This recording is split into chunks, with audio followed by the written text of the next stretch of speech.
Bonjour à tous et bienvenue dans ce nouvel épisode de Fan Club Podcast. Oui, oui, oui, oui, oui, oui. Aujourd'hui, en fait, je pensais que cet épisode il allait être court, mais maintenant que j'ai fait un peu la liste, mais j'ai l'impression qu'il va être assez long.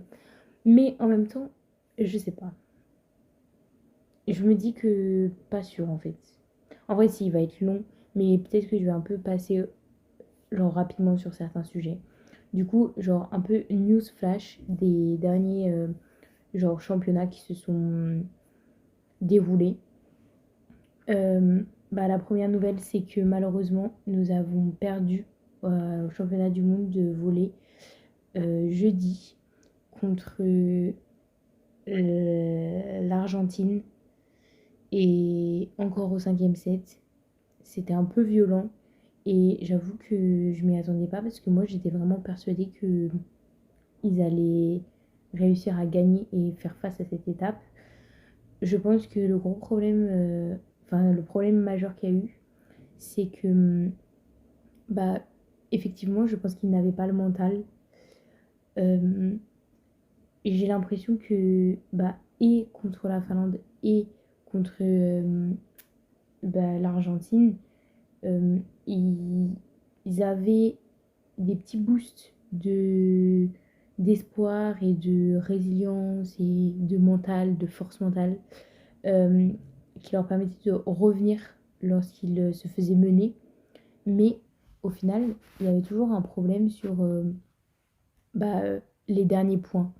À chaque fois, les sets, ils n'arrivaient pas nécessairement à les gagner parce que ils n'arrivaient pas à concrétiser euh, leur avantage.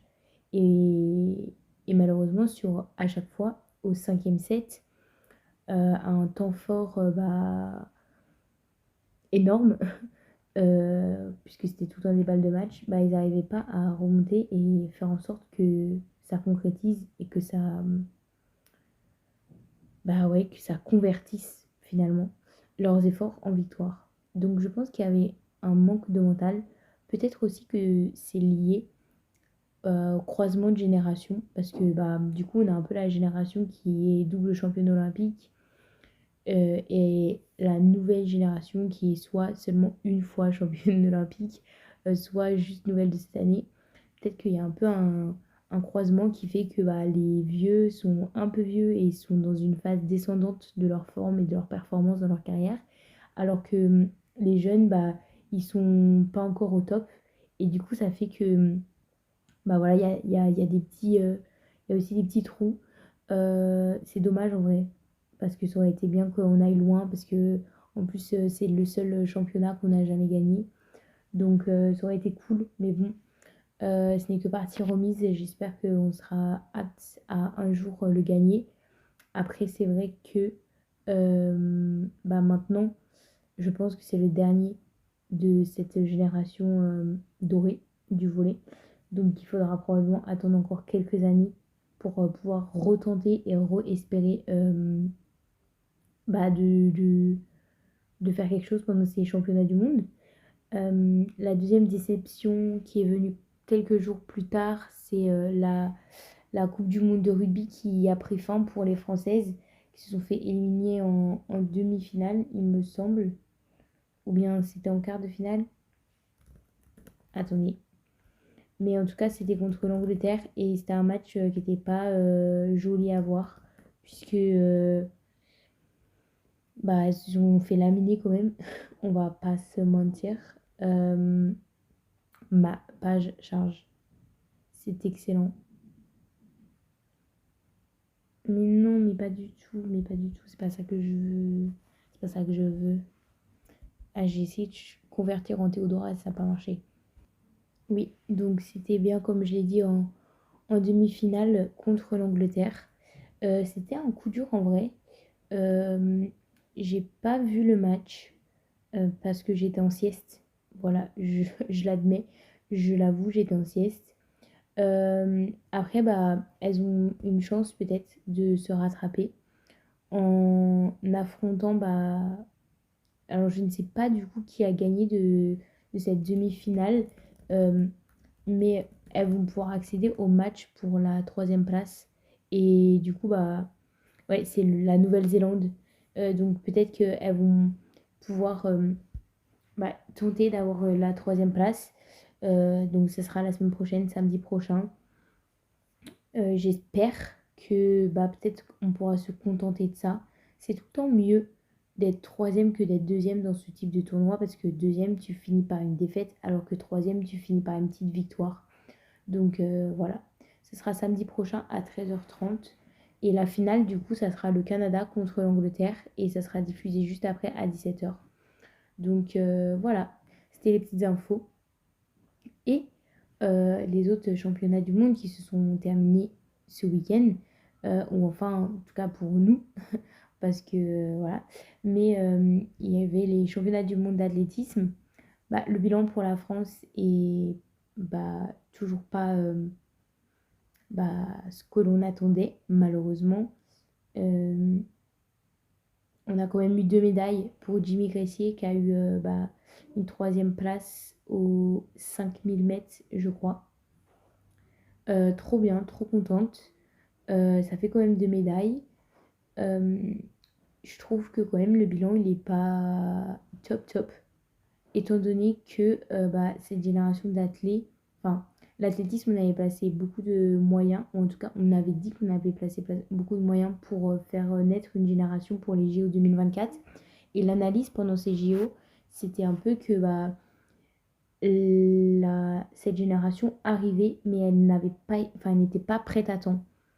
Du coup, elle n'était pas prête pour les JO bah, de l'année dernière, mais qu'elle allait éclore d'ici 1 an ou 2.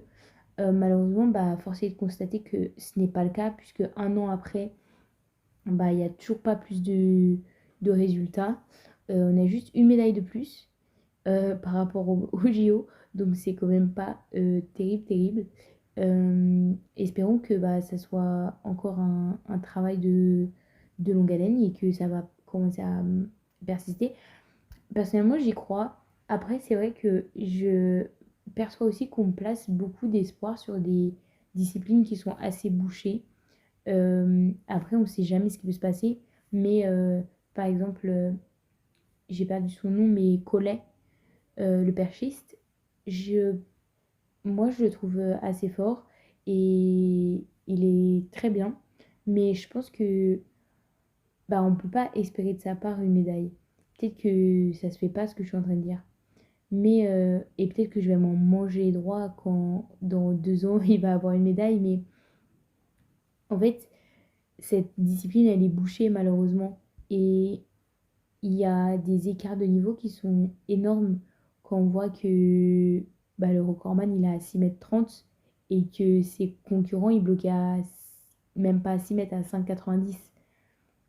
Il y a vraiment une différence énorme entre le podium et le reste.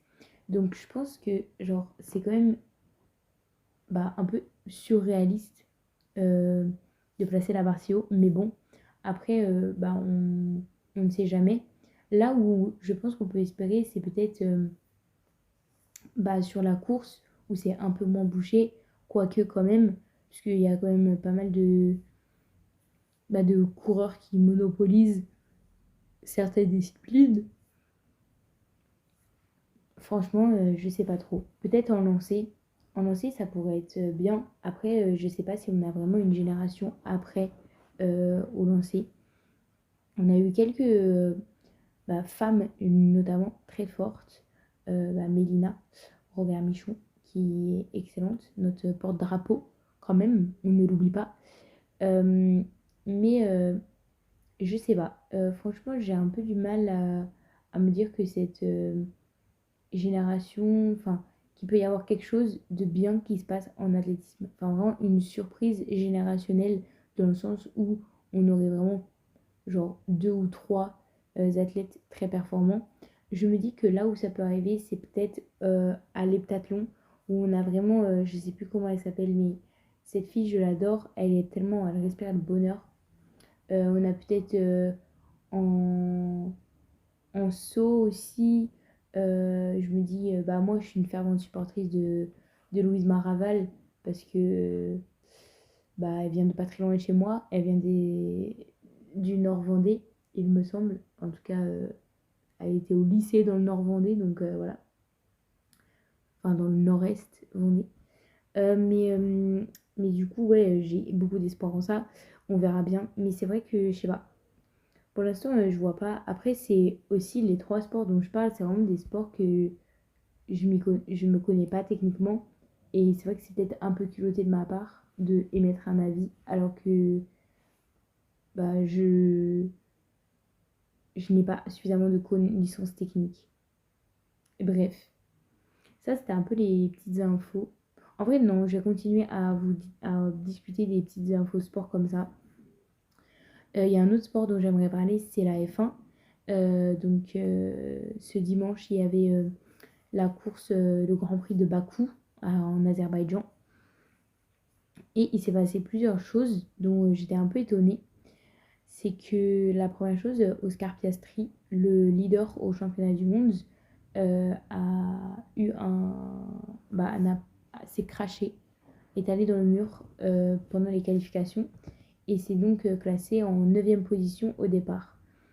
Le deuxième au championnat du monde, Lando Norris, qui est également son coéquipier à McLaren, n'a pas profité de ce crash pour améliorer, enfin pour avoir une bonne place de départ et s'est retrouvé septième. Donc c'était un peu étonnant.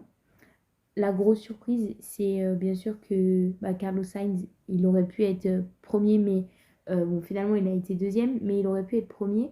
Carlos Sainz, c'est un ancien de Ferrari qui s'est fait remplacer pour Lewis Hamilton et qui a bougé comme écurie à Williams cette année.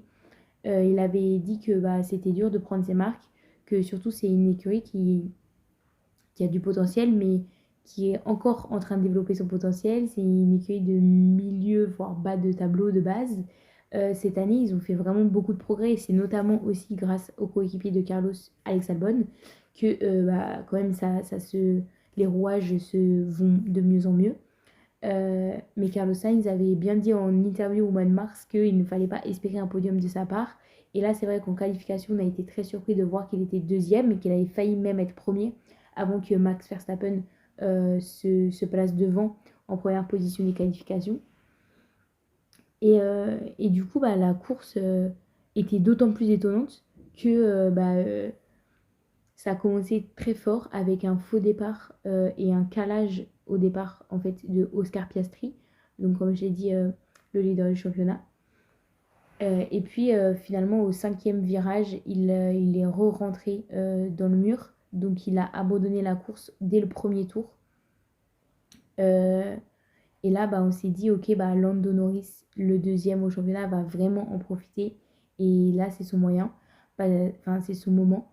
Parce que surtout, la course de Bakou, bah, il y a vraiment moyen de doubler. Et il y a beaucoup de accidents de course, dans le sens, pas forcément genre accident de voiture, mais en tout cas des choses, hein, des événements de course qui permettent de changer facilement les places. À l'inverse de par exemple Monaco, où bah, c'est très connu que le classement de début de course est presque le même que le classement de fin de course, parce qu'il y a peu de choses qui arrivent. Et du coup, on s'est dit peut-être que Lando, enfin dès le début, je me suis dit peut-être que Lando va en profiter et finalement pas du tout. Et, euh, et en plus, c'est d'autant plus dommage puisque il a réussi à tenir. Lui, il est très fort pour tenir sur des pneus pendant très longtemps et il a réussi à le faire euh, pour qu'il s'arrête au meilleur moment. Le seul problème, c'est que lors de son arrêt pour changer les pneus, les mécaniciens ont encore foiré. C'est la deuxième fois de suite. Et c'est vrai que bah, c'est c'est un peu chiant vu qu'à chaque fois, bah, on sait que ça lui fait vraiment perdre des places et du coup des points au championnat. Et donc malheureusement, Lando Norris, au final, il n'a pas pu, enfin il a seulement pris 6 points par rapport à Oscar Piastri. Donc il a récupéré son retard au championnat de 6 points, ce qui n'est pas beaucoup. Et surtout, bah, la grande surprise, c'est que Max Verstappen a terminé premier. Donc lui, il a pris 25 points sur Oscar Piastri et 19 sur Lando Norris. Et il se rapproche doucement bah, des deux premiers du classement. Et tant il y a 2 semaines, c'était un peu un gag que si Max Verstappen gagnait toutes les prochaines courses, il pouvait remporter le championnat une nouvelle année. Mais en fait, c'est vraiment... Enfin, là, on le voit encore comme une possibilité. Ce qui est d'ailleurs marrant parce que beaucoup de gens commencent à se dire, oh là là, Max Verstappen qui revient au championnat, peut-être que ça va être lui ou Piastri, comme s'il n'y avait pas Lando Norris en plein milieu qui pouvait aussi choper le truc. Voilà. Et puis surtout, là, ce dont on parle énormément, c'est la troisième place de Carlos Sainz. Alors, il n'est pas arrivé deuxième, mais il est arrivé troisième et c'est son premier podium donc avec Williams. C'est également le deuxième pilote de l'histoire de la Formule 1 de faire un podium avec les trois écuries historiques, c'est-à-dire Ferrari, McLaren et Williams. La première personne qui l'avait fait, c'était Alan Prost. Donc voilà, c'est assez symbolique. Ça veut aussi dire que Carlos Sainz fait un podium avant Lewis Hamilton, ce qui est un peu marrant vu que Ferrari a remplacé Carlos Sainz pour Lewis Hamilton. Donc voilà, c'était un peu tout ce que j'avais à dire sur le sujet de la F1. En tout cas, ça s'annonce ça s'annonce intéressant la suite de la saison pour la Formule 1. Voilà. Sinon, un autre petit championnat qui a eu lieu ce week-end, c'est la Laver Cup. Je parle souvent de tennis sur ce podcast. Je parle beaucoup de tournois officiels et particulièrement des grands chelems parce que je sais que c'est aussi ceux qui vous intéressent le plus. Et en vrai, c'est aussi ceux que je regarde le plus parce que voilà, c'est mythique et il se passe tout le temps plein de choses. Mais je voulais parler un petit peu de la Laver Cup. C'est un tournoi qui a été organisé, enfin qui a été créé par Federer. Je crois que ça fait à peine 10 ans que c'est le cas. Et en fait, c'est un tournoi qui fait affronter 6 joueurs européens contre 6 joueurs du reste du monde. C'est vraiment Europe versus World. Euh, Pendant toutes les années où il y avait Federer qui jouait encore, c'est l'Europe qui a gagné. Et puis en 2022 et en 2023, c'est les équipes World qui ont gagné. Et l'année dernière, c'est l'Europe. Cette année, du coup, on avait vraiment plein de joueurs, notamment, enfin, en vrai, je vais peut-être pas tous vous les citer, mais il y avait sans doute ceux que vous connaissez. En Europe, il y avait donc Carlos Alcaraz, il y avait Zverev, il y avait Rune, il y avait Rude, il y avait Mensik, et je crois qu'il m'en reste un, mais j'arrive plus à savoir qui c'est. Tant pis, c'est pas grave, on saura pas. Mais du coup, bon, parmi ceux qui sont très connus, il manquait par exemple Djokovic ou Sinner. Euh, c'est un peu comme ça que ça se passe. En fait, euh, les... en fonction du classement ATP. Enfin, il y en a deux qui sont choisis par le coach de l'équipe et quatre autres qui sont choisis en fonction du classement ATP, sachant que les gens ont le droit de refuser. Du coup, il y a certaines personnes qui ont refusé. Par exemple, Sinner avait été invité, mais il a refusé. Voilà. Et du coup, après, ça a fait, tu prends le prochain en liste, quoi. Et en l'occurrence, dans l'équipe Europe, le coach, c'était Yannick Noah. Donc, un peu marrant, je trouve. Voilà.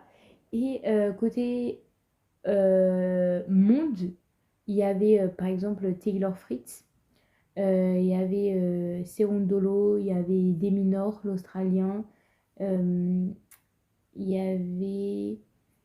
En vrai, je crois que c'est les principaux que je connaissais.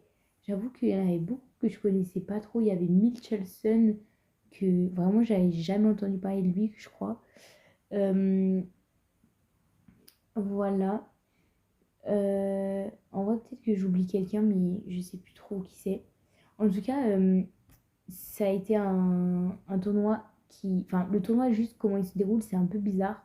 En fait, du coup, ça se déroule sur 3 jours, vendredi, samedi, dimanche. Chaque jour, il y a 3 matchs de simple et un match de double. La première journée, les matchs valent 1 point. la deuxième journée, les matchs valent 2 points. Et la troisième journée, ils valent 3 points. Et du coup, au total, tu peux avoir, je crois, 44 points. Et au total, il y a 44 points qui peuvent être distribués, il me semble. Et c'est le premier arrivé à 13. Je crois que c'est ça. Mais je suis plus sûre en fait. Si, c'est ça. C'est le premier arrivé à 13. Et du coup, bah, tu as un nombre de matchs qui est du coup, il y a 12 matchs, 44 points. Et s'il y a égalité, il y a genre 12-12. Je crois qu'il y a genre un 7 gagnant. Enfin, je sais plus trop comment c'est, mais genre, il y a un truc en tie-break, 7 gagnants, un seul. Enfin, bref. Euh, mais en tout cas, ça n'a pas été jusque-là cette année. Ça a été quand même jusqu'au dernier match prévu. Il me semble qu'il y avait 3-1 à la fin de la première journée et puis 9-3 à la fin de la deuxième journée. Et à la troisième journée, il y a eu tous les matchs qui étaient prévus.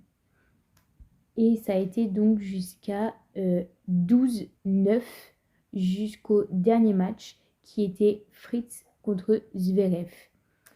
La première chose à savoir, c'est que Fritz contre Zverev, c'est une rencontre qui se fait régulièrement et qui a souvent le même scénario, c'est-à-dire Fritz gagne contre Zverev. Euh, et c'est d'ailleurs l'une des raisons pour laquelle j'adore Fritz, puisque comme je déteste Zverev, j'adore Fritz. Il y a une réelle rivalité entre les deux.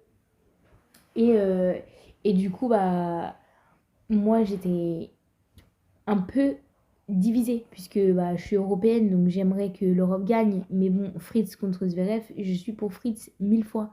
Donc je me suis dit, écoutez, c'est pas grave, j'accepte que l'Europe perde si c'est pour que Zverev perde. Voilà, c'est ce que je me suis dit. Et au final, c'est bien Fritz qui a remporté en 2-7, il me semble. Euh, et bah, il a fait d'ailleurs un tournoi qui était assez incroyable, puisqu'il a gagné contre Alcaraz. Euh, et assez bien, hein. Genre il a fait genre 6-2, 6-3 ou un truc comme ça. Donc hyper impressionnant. C'est la première fois que Alcaraz perd un match depuis la finale de Wimbledon. Et c'est la première fois qu'il perd contre quelqu'un d'autre que Yannick Sinner depuis. euh, depuis. Voilà. Je sais plus. Depuis hyper longtemps parce qu'en vrai, je crois que la dernière fois où il avait gagné, où il avait perdu, c'était genre un master. Est-ce que ce serait pas celui de Monte Carlo? Peut-être. Donc ça fait longtemps. Donc voilà, c'était en tout cas un super tournoi à suivre. Je trouve que c'est assez marrant de voir cette rivalité. Ouais, et d'ailleurs, le coach, je ne l'ai pas dit, mais le coach de la team Monde, c'était Agassi. Donc c'est quand même une génération il y a longtemps, mais c'est à peu près c'est peut-être un peu après Yannick Noah. En gros, c'est fin des années 90, début des années 2000. Voilà. C'est tout pour les news sport. Ça fait quand même du temps. Ça fait quand même 23 minutes 50 que je bavarde et j'ai pas du tout fini, les gars. Donc là, je pense qu'on peut se permettre de foutre un petit jingle. Ah non, avant le jingle, je voulais juste dire que j'enregistre lundi soir et, et je sais que bah, dans 20 minutes, là, à l'heure où je parle, la cérémonie du Ballon d'Or va commencer. Donc je ne vais pas parler du Ballon d'Or dans cet épisode malheureusement, mais peut-être que j'en parlerai la semaine prochaine en fonction de ce qui se passe et bah ouais, des résultats quoi. Voilà, maintenant réellement jingle.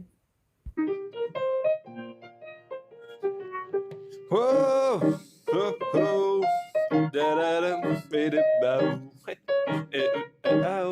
Alors, je voulais rapidement parler un petit peu de ce qui s'était passé cette semaine. Il y a eu quelques news. Je vous avoue que je voulais parler de The Summer I Turned Pretty parce que je pensais vraiment que j'allais pas avoir beaucoup de contenu et je me suis dit que ça allait être sympa que je débriefe le dernier épisode. Mais malheureusement, je pense que je n'ai pas assez de temps. En tout cas, je suis ravie parce qu'il y a eu beaucoup de musique. Donc, je vais quand même en parler un petit peu, vous avez capté. Il y a beaucoup de musique. Il y a eu Dress et Out of the Woods de Taylor Swift. Et c'était vraiment pour moi les meilleures scènes. Enfin, surtout Dress qui était la meilleure scène. La bonne nouvelle, c'est qu'il y aura un film. Moi, je pense que. Enfin, à mon avis, le dernier épisode et genre de manière générale, cette saison, je dirais qu'il y a eu un manque de l'aspect familial et des retrouvailles qui se sont passées. Enfin, j'aurais aimé que on voit plus les relations entre eux dans ce dernier épisode où il y avait vraiment Conrad et Bailey qui étaient à Paris et le reste de la famille qui était à Cousins. Et je trouvais que c'était genre dommage qu'il n'y ait aucun moment où ils se réunissent tous. Après, le fait qu'il va y avoir un film, bah, ça me dit que sans doute qu'on va pouvoir voir ces moments-là. Mais c'est vrai que j'avais peut-être besoin de ça quand même pour avoir une forme de clôture. Je suis contente qu'il y ait une forme de rédemption pour Jeremiah. Je le détestais et maintenant c'est vrai que j'ai un peu je suis un peu moins irritée par sa présence. Et bien sûr, Conrad, mon bébé, mon amour, mon fiancé, bah, je l'adore. Cet acteur est génial. Je tiens à souligner que depuis la saison 1, il a vraiment progressé pour le coup. Et je trouve que c'est fou de voir cette évolution en direct pendant toute la saison.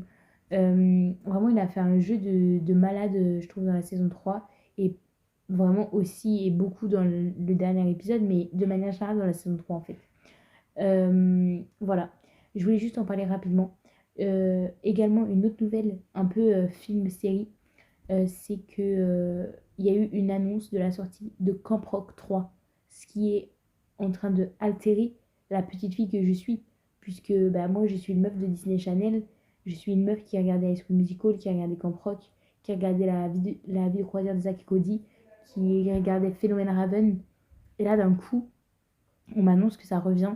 Donc quand Prank 3 revient, il y aura les trois Jonas Brothers qui vont reprendre leur rôle. Il y aura la mère de Michi, donc celle qui joue la mère de Demi Lovato dans le film. Euh, voilà. Et ça va être sous un format de genre nouvelle génération, où je pense du coup qu'ils vont un peu être bah, comme un peu le Camp Rock 2 où ils étaient devenus profs au camp. Je pense que ça va être la même chose. Et du coup, il y a une nouvelle génération d'acteurs qui vont jouer bah, les jeunes qui viennent au camp de vacances, quoi. Donc j'ai hâte de voir. J'espère que ça sera pas trop enfantin et que ça sera sympa à regarder. J'aimerais qu'ils fassent ce film pour les gens de notre âge, pour notre génération, pour les gens entre 20 et 24 ans, et pas pour les gens entre 16 et 20 ans. Ou bien même entre 14 et 16 ans, quoi. J'aimerais que ça ne soit pas ça, mais j'avoue que j'en ai peur et je pense que malheureusement ça va être ça. Aussi, maintenant, on va arriver dans le petit récap musique, les petites nouvelles musicales. Une nouvelle qui a peut-être foudroyé le monde de la pop et surtout le monde du rap américain. Euh, Ce week-end, le rappeur américain David euh, a suspendu sa tournée après que l'on ait découvert un corps en décomposition dans sa voiture. C'était le corps d'une jeune fille qui s'appelait Céleste Rivas Hernandez. Euh, Elle avait 15 ans quand elle a disparu en avril 2024 et là elle a été donc retrouvée dans sa voiture. Il y a plusieurs indices qui montrent que bah, ça serait genre lui bah, l'auteur de ce crime. Euh, Et bah, hormis le fait que ça soit retrouvé dans sa Tesla, lol. Euh, mais en fait, du coup, bah, les gens ont commencé à enquêter parce que ça peut être un coup monté, enfin, voilà. Mais bah, déjà, on sait qu'il avait une relation avec la victime, on l'a découvert sur des photos, euh, depuis des mois, voire des années avant sa disparition, ce qui est assez inquiétant puisque bah, elle avait quand même 15 ans. Donc il faut dire que peut-être qu'ils ont commencé une relation quand elle avait 13 ans et lui, il était déjà majeur. Donc c'est euh, terrible. Donc déjà, bah, on sait qu'il y a une relation, enfin, il connaissait cette fille avant. Euh, et ensuite, bah, les fans ont commencé à parcourir un peu sa discographie à la recherche d'indices. Et malheureusement, bah, c'est très facile à en trouver puisque il a une chanson qui s'appelle Céleste. Et surtout, l'une de ses chansons les plus connues qui s'appelle Romantique Homicide. Dedans, elle est très explicite et il dit des choses comme au fond de moi, je t'ai tué et je n'ai même pas regretté. Je n'arrive pas à croire que je l'ai dit, mais c'est vrai. Est-ce que je t'aime? Non, je te déteste. Au fond de moi, tu es morte et je n'ai même pas pleuré. C'est une chanson que, en vrai, vous connaissez, c'est sûr, parce qu'elle est très connue. Mais on ne se rend pas vraiment compte des paroles quand elle passe. Et surtout, on ne pouvait pas se douter que c'était si littéral comme musique. Donc voilà. Et apparemment, il aurait aussi des musiques qu'il avait écrites qui portaient le nom des parents de Céleste. Donc c'est assez inquiétant. Enfin, franchement, il y a plein de trucs dans sa DA apparemment qui étaient très axés sur les cercueils, etc. Donc bah voilà, il n'y a pas trop de... Enfin, le doute n'est pas trop présent, en tout cas dans notre communauté. Après, seule l'enquête nous le dira, mais c'est vrai que dans la communauté des fans et même bah, de manière générale dans la société, euh, c'est lui qui est coupable. En tout cas, tout bah, le montre du doigt malheureusement. Il faut savoir que du coup, il est accusé donc de meurtre, mais probablement aussi de séquestration, parce que je crois que le corps, enfin, elle n'est pas morte l'année dernière, quoi, parce qu'en fait, elle avait disparu de avril 2024, mais apparemment, le corps en décomposition montre que elle serait morte depuis beaucoup moins longtemps, donc probablement qu'il l'avait séquestrée avant, donc c'est vraiment horrible. Voilà, c'était un peu la nouvelle terrifiante de la semaine. Voilà.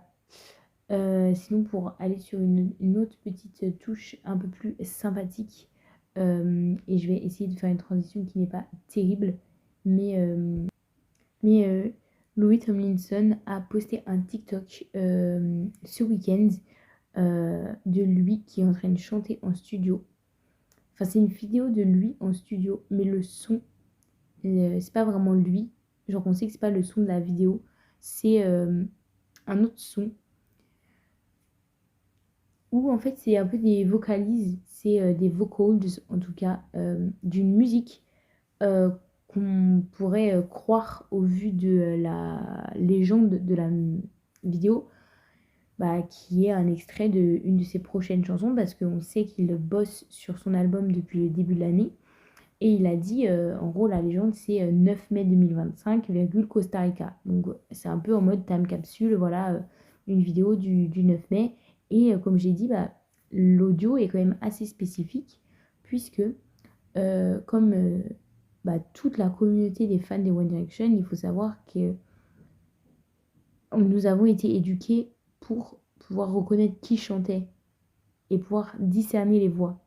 Et surtout aussi pouvoir discerner et savoir qui harmonisait avec qui.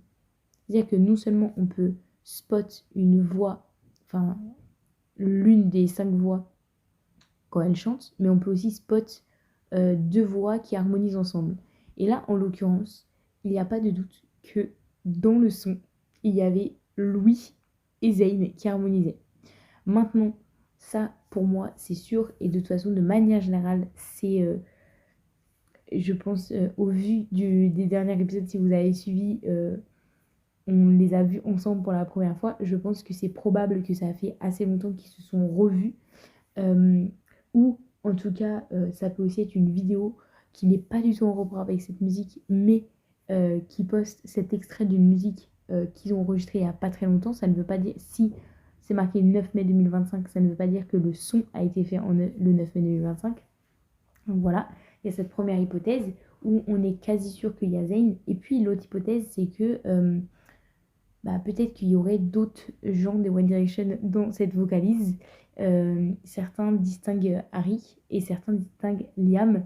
Et du coup, il y a une petite rumeur, hypothèse, que ils se seraient rassemblés les 4 membres des One Direction restants, pardon, après le décès de Liam, et aurait décidé de reprendre ces textes qu'il avait écrits avant de décéder pour en faire des musiques. Et du coup, ça serait un peu leur dernier album tous ensemble. parce que bah, ce serait la contribution de Liam. Enfin, Liam aurait contribué à cet album, donc ça serait magnifique qu'il puisse faire ça. Et que du coup, en fait, si Louis Tomlinson dit qu'il a un album en cours depuis le début et qu'il tease, entre guillemets, probablement un de ses albums, en fait, peut-être qu'il tease au final un nouvel album des One Direction. Personnellement, pour moi, c'est un peu compliqué à, à croire, même si j'aimerais beaucoup. Je pense que c'est pas dans le projet de tout le monde parce que bah, on voit très bien que Niall est occupé avec le golf et que, encore une fois, ce week-end, Harry Styles a couru un deuxième marathon, celui de Berlin. D'ailleurs, je tiens à le féliciter parce qu'il a amélioré de 25 minutes son temps. Voilà. Donc, ouais, je pense que c'est pas probable. En tout cas, bah, ça m'amène à parler un petit peu des reviews de la semaine. Sachez qu'il y a beaucoup de choses fausses que j'ai dit dans le dernier podcast. Donc, je pense qu'on va se permettre de foutre un petit jingle afin qu'on fasse un meilleur récap et qu'on reprenne de zéro tout ce qui s'est passé la semaine dernière. Whoa, oh, oh, da-da-dum, ba-da-bow. Hey, eh, ah, oh. Alors, du coup, la semaine dernière, je vous ai dit que il allait peut-être avoir un single de Zayn qui allait sortir, mais j'étais pas sûre parce que j'arrivais pas à trouver dessus. Et j'avais enregistré le podcast le mardi. Sachez que le mercredi, il l'annonce comme ça, drop un single. Bon, bah j'avais l'air conne, parce que mon épisode n'était toujours pas sorti, il sortait le jeudi. Au final, malheureusement, je voulais l'écouter, mais j'avoue que j'ai carrément oublié d'écouter ce single, donc je ne peux pas vous faire une review dessus. Mais sachez en tout cas que ce single est sorti et qu'il est clairement et bah ouais, vraiment clairement en train de teaser ses prochains sons. Il a mis en place un système de VIP pour ses fans auquel j'ai adhéré. Donc bah, je pourrais avoir un petit peu toutes les news en avance, j'espère. Donc c'est la première chose. La deuxième erreur de ma part, c'est que j'avais teasé la sortie de l'album d'Olivia Dean la semaine dernière, alors que pas du tout, je me suis trompée de date. C'est vraiment cette semaine, c'est ce vendredi. Donc bah désolée à toutes les personnes qui ont écouté le podcast et qui ont cru vendredi matin que Olivia Dean avait sorti son album, alors que ce n'était pas le cas. Sachez qu'on était ensemble, puisque moi j'étais vraiment persuadée que c'était cette semaine, enfin la semaine dernière du coup. Euh, donc voilà, mais on avait quand même 3 fantastiques albums à écouter. Il y avait d'abord, alors par lequel je vais commencer? Je ne sais pas. Je pense que je vais commencer par l'album Buckingham Nicks, qui est du coup la réédition et la mise, en fait c'est la mise sur plateforme de streaming de l'album Buckingham Nicks, donc de Lindsay Buckingham et Stevie Nicks, les deux chanteurs iconiques du groupe Fleetwood Mac. C'est l'album qu'ils ont sorti avant même qu'ils rejoignent le groupe Fleetwood Mac. Il n'était pas disponible sur les plateformes de téléchargement puisqu'il est sorti vraiment dans les années 70 et il n'a jamais été mis disponible. Et là, bah, globalement, ils l'ont réédité pour qu'il puisse être sur ces plateformes. Et donc, ils ont vraiment fait bah, une sortie comme un vrai album où bah, ils ont sorti des singles et après, ils ont sorti l'album. Et je l'ai écouté. Je pense que bah, c'est pas forcément des musiques que j'écoute. C'est vrai que c'est encore un peu plus poussé dans le country folk que bah, Fleetwood Mac. Euh, et du coup, j'ai eu un peu plus de mal à adhérer à à leur musique euh, dans cet album, en tout cas. Et bah, malheureusement, j'ai pas beaucoup de recos à vous faire. J'ai quand même liké une de leurs musiques qui m'a vraiment plu. J'essaie juste de retrouver bah, de quoi il s'agit, du nom. Mais il me semble que c'est Don't Let Me Down Again qui est ma préférée. Après, je dirais pas non plus que les autres sont pas top. Mais celle-ci, pour moi, est vraiment bien. Et en tout cas, elle est très abordable. Je pense qu'elle est pas si tranchée dans le style et dans le genre country folk. En fait, j'avoue, je dis country folk, mais j'ai aucune idée de comment on pourrait décrire vraiment ce type de musique. Je sais pas. Franchement, j'en sais rien du tout. En tout cas, bah, c'est ma review. Je suis quand même hyper impressionnée et bah, j'avoue que Fleetwood Mac, c'est un groupe que j'adore, donc pour moi c'était important d'en parler, même si ma review était pas forcément complète. Aussi, je trouve ça genre trop bien qu'ils refassent une sortie et surtout qu'ils refassent une sortie ensemble et qu'ils se sont remis d'accord de sortir un projet ensemble alors que on sait leur histoire qui est littéralement la situationship la plus famous et la plus longue de l'histoire de l'humanité. Donc voilà. Ensuite, le deuxième album dont j'aimerais parler, c'est celui, je pense que on va faire dans cet ordre-là, c'est celui de Lola Young. Euh, et ouais, putain, mais je sais pas pourquoi ça veut pas s'afficher. Bon, c'est pas grave. En tout cas, Lola Young a sorti aussi un album vendredi qui s'appelle I'm Only Fucking Myself. Elle avait déjà sorti quelques singles. Il me semble qu'il y avait One Thing, qu'il y avait euh, Not Like That Anymore. Et je crois en fait qu'il y avait Dealer aussi, mais je ne suis pas sûre. Euh, Ah oui, en fait, il y en avait beaucoup plus que ça. Il y avait... euh,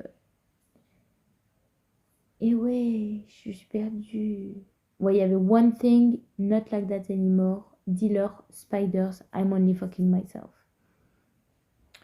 Euh, Moi, du coup, je connaissais One Thing et Not Like That Anymore. Je pense que Dealer, euh, j'ai dû l'entendre, mais j'avais jamais capté que c'était cette musique. Parce que quand je l'ai écoutée la première écoute, j'avais vraiment l'impression de déjà la connaître. Du coup, voilà. Et je pense que c'est ma préférée. Euh, Sinon, j'en ai liké d'autres. Je trouve ça juste un peu chiant parce que je suis en train de regarder sur mon ordinateur et je ne sais pas pourquoi ça ne fait pas l'update de mes titres que j'ai likés. Donc, je vais plutôt regarder sur mon téléphone pour ne pas oublier des musiques que j'ai aimées et vous donner un petit peu vraiment mon avis. J'en ai pas aimé énormément, hein, vous inquiétez pas. Normalement, ça va. Donc j'ai aimé comme je l'ai dit. Ah bah voilà, ok, j'en ai aimé que trois. C'était Not Like That Anymore, One Thing et Dealer. Je dirais qu'il y a aussi peut-être Sad Sob Story, qui est la neuvième musique. Euh, et Can We Ignore It? Euh, je pense que c'est les deux musiques que j'aime bien aussi, mais que j'ai pas encore suffisamment écoutées pour liker. Voilà.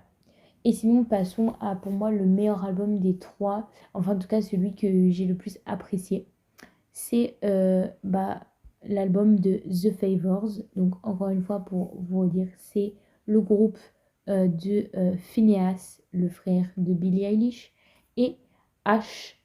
Ils avaient déjà fait une musique ensemble qui s'appelait Moral of the Story en 2019 et cette année ils ont décidé de s'accorder ensemble pour faire un album. Ils avaient d'ailleurs sorti la musique de Little Mess You Made, c'était leur premier single qui a fait un carton et que j'ai adoré, vraiment adoré. Et puis ensuite ils avaient sorti d'autres singles. Il me semble qu'il y avait The Hudson. Euh, il me semble qu'il y avait aussi Times Square Jesus. Et je crois que c'est tout. Moi, perso, j'avais écouté The Hudson quand c'était sorti et j'avais pas aimé. Enfin, genre, j'étais pas fan. Et là, en réécoutant l'album, j'ai bien aimé. Du coup, c'était marrant. Euh, voilà. Et en vrai, j'ai beaucoup aimé cet album. Je pense que mes préférés, c'est Moonshine, Someday I'll Be Back in Hollywood, The Little Mess You Made, forcément. Je pense que c'est ces trois mes préférés. Sachant que je voulais dire que Someday I'll Be Back in Hollywood, c'est une collaboration avec un artiste qui s'appelle Marinelli, qui est en fait, c'est plus un feat de Marinelli avec The Favours, plutôt que genre The Favours feat Marinelli, quoi. Parce que c'est vraiment lui qui chante principalement la chanson. Et je me suis dit, mais qui est cette personne qui est créditée? Je ne connaissais pas ce prénom. Et en fait, effectivement, c'est un artiste qui est très peu connu. Il a 88 000 auditeurs par mois sur Spotify, donc c'est très peu. Et je me suis pas encore renseignée sur cette histoire, mais en tout cas, je me trouve ça intéressant qu'ils aient décidé de mettre une chanson avec un artiste si peu connu et surtout une chanson où bah, il y a enfin, il occupe une place intégrante. Du coup, j'ai trouvé ça sympa. Et c'est bah, ma chanson favorite, je pense, de l'album, avec Moonshine. Mes autres musiques que j'aime bien, c'est Home Sweet Home, Lake George, Necessary Evils, The Hudson et The Dream. Ça fait beaucoup. Je crois que j'ai liké 8 musiques au total. Mais j'avoue que j'ai vraiment, vraiment bien aimé. Donc, bah écoutez, bah, c'est deserved. Voilà. Je pense que c'est tout pour cet épisode. Et je pense que c'est plutôt pas mal de s'arrêter là parce que je vois que ça fait 45 minutes que je parle. C'était juste pour vous quand même finir en disant que la semaine prochaine, il y a deux sorties. Il y a Olivia Dean, The Art of Loving et l'album de Good Neighbors, Blue Sky Mentality, que j'attends aussi avec impatience. Voilà, je pense que c'est tout. Maintenant, je vais fermer ma gueule parce que ça fait quand même 45 minutes que je cause. Je commence à avoir mal à la gorge. Donc, je vous fais des bisous et je vous dis à la semaine prochaine. Ciao, besitos!